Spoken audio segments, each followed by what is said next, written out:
Elon Musk confirmed the statements made by former U.S. Congressman Ron Paul that almost all major media outlets around the world are funded by the U.S. government through USAID.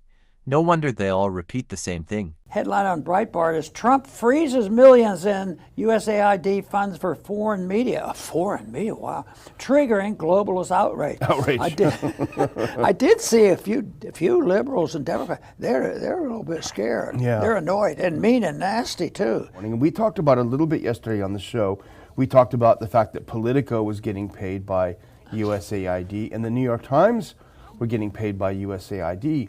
But it's like you scratch the surface and then there's this massive iceberg underneath it. We've only looked at the top of it. So the idea that the U.S. government is funding the foreign media, I mean, it really is, you talk about manufacturing consent. This is what the U.S. government does. It manufactures consent. It pays all the foreign media to say what it wants it to say, and then it tells Americans, look, the BBC's saying it, the Times is saying it, whatever. So go to the next one. There's actually some numbers on this, and this is from the article. American taxpayers are no longer subsidizing foreign media once funded by the U.S. Agency for International Development, prompting left-wing concern for the political impact on global journalism and democracy. Now look at some of these numbers, Dr. Paul. President Donald Trump put a 90-day hold on all USAID's foreign aid this week, which subsequently cut $268 million from media outlets in more than 30 countries, according to the agency's 25 foreign budget reported by Reporters Without Borders. USAID's 2023 fact sheet taken offline due to the hold boasted that the agency supported 6,200 journalists, 707 news outlets, 279 media sector civil society organizations, i.e. NGOs, the Columbia Journalism Review reported. So what does this do, Dr. Paul, overseas with thousands and thousands on the U.S. payroll? It's similar to the nonsense that was finally exposed was the social media and the government getting together and they cancel people that didn't agree with the COVID. Yeah, COVID, yeah.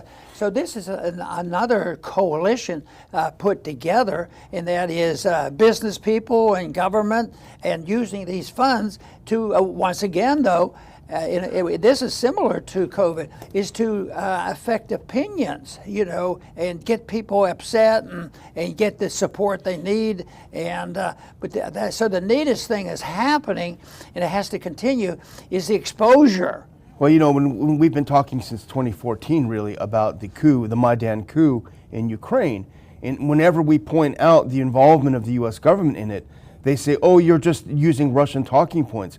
Oh, you're on Putin's payroll. Well, it actually turns out that the other side is on Uncle Sam's payroll. They're the ones that are on the payroll. They're the ones that have manufactured this misinformation, disinformation about what had happened, and not only there, but elsewhere, everywhere. I mean, Viktor Orban from Hungary, I talked about it yesterday, he put out another post on X today talking about, the cat's out of the bag now. All of the media in Hungary that was attacking the government is funded by the U.S. government, and it's, wait, we're paying for the BBC? And the question is how much? Go to the next clip. How much are we paying for the BBC? Well, that blue mark you see up there is USAID.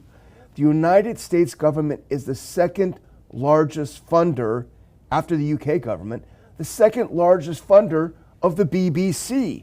This is incredible. We literally are the second largest donor to the BBC. No wonder they toe the line that Washington wants them to toe.